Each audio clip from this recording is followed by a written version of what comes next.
Hi, I'm Wayne Tuttle, and this is Chasing Legends. Hit my music.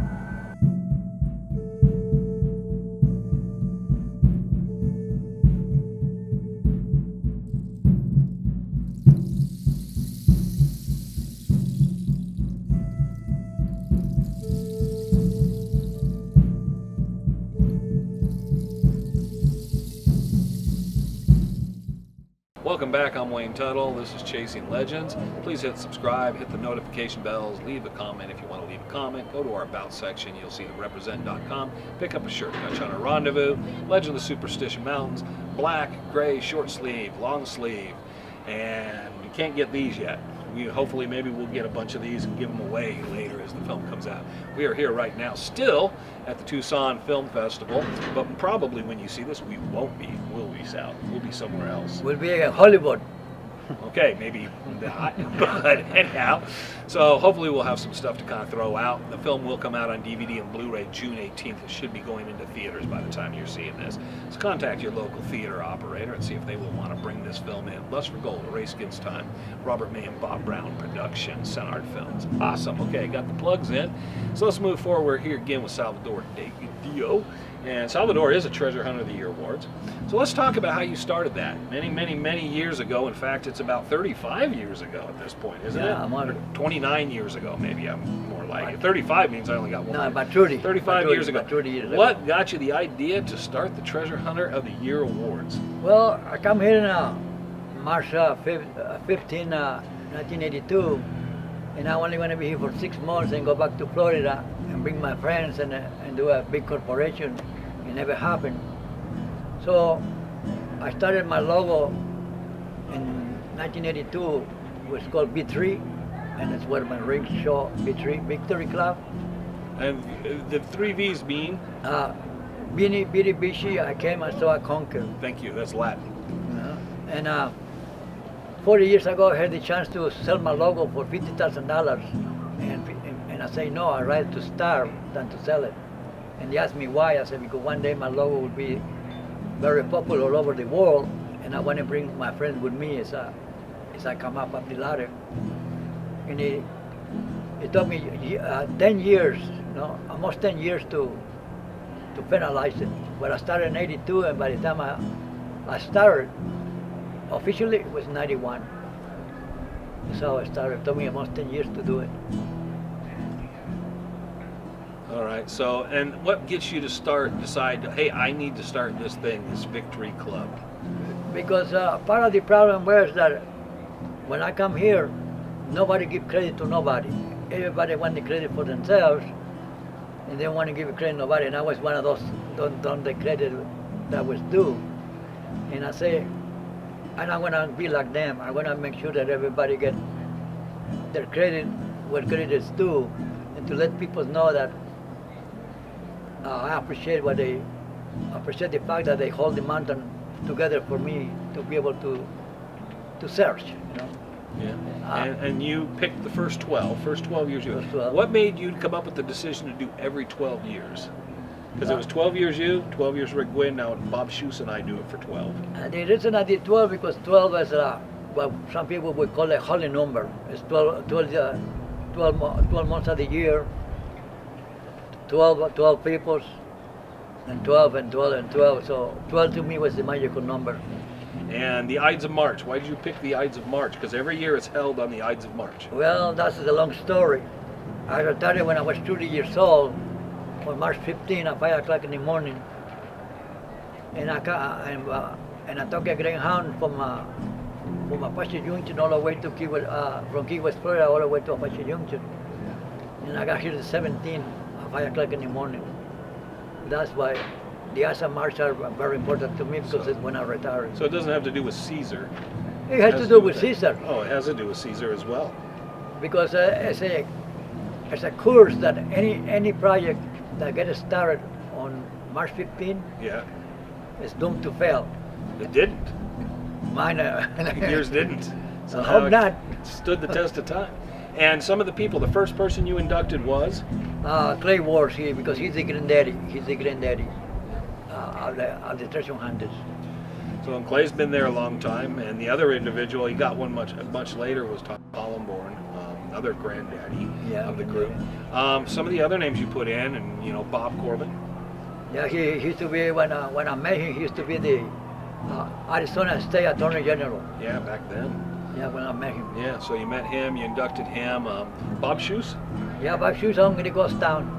Yeah, you and him built Goldfield Ghost Town. Yeah, the reason I inducted Bob Shoes because I volunteered to help the ghost town because he was trying to do the same thing I'm trying to do. Yeah.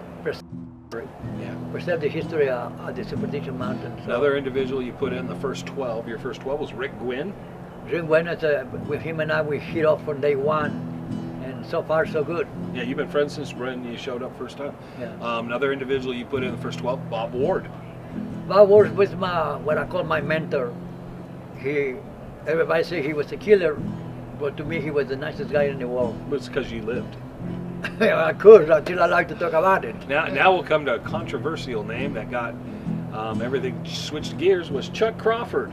Well, Chuck Crawford was a paradox. You know, some people call it bipolar.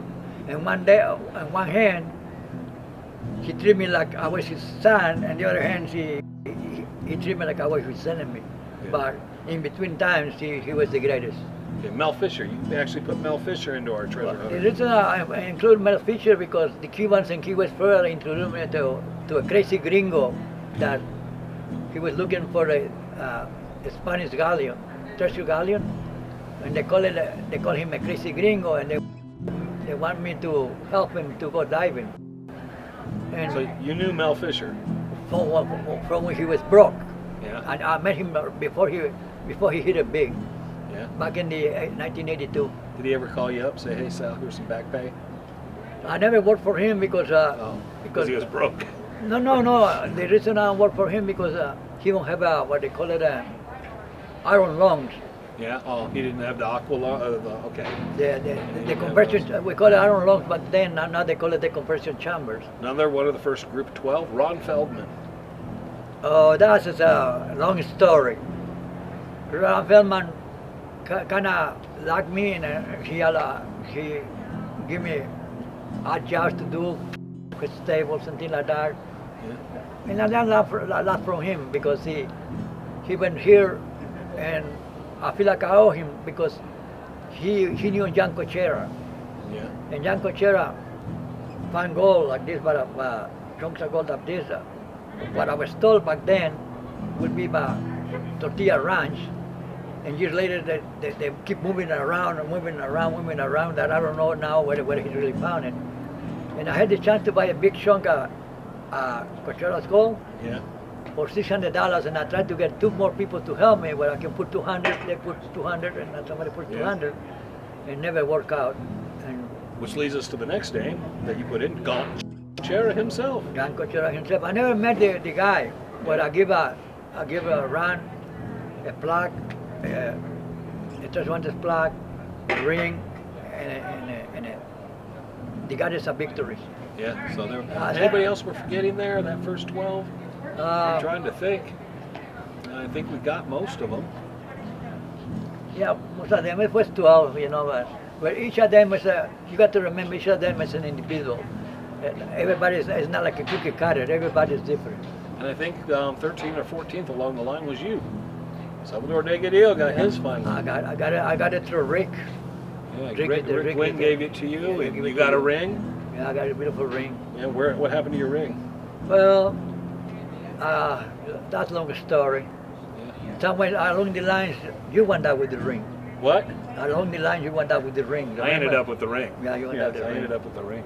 So it's not cursed. Oh, I hope not. Hope not. But Thank you, Sal. Since we are on that subject, let me bring up something I just remember. Yeah. In Apache Junction, I was able to meet, and I'm talking about meet because I take people's word for face value. Yes. I happened to meet a guy who claimed that he was Adolf Ruth's nephew, like in the Adolf Ruth. Yeah, Adolf Ruth. Okay. Nephew. Who died in the Superstitions Who in died with the 1931. Yes. And people said that he was crazy. He was trying to steal somebody's identity. To me, when you tell me something, I take you word for it, only if you prove me wrong. And he told me a crazy story about always thought.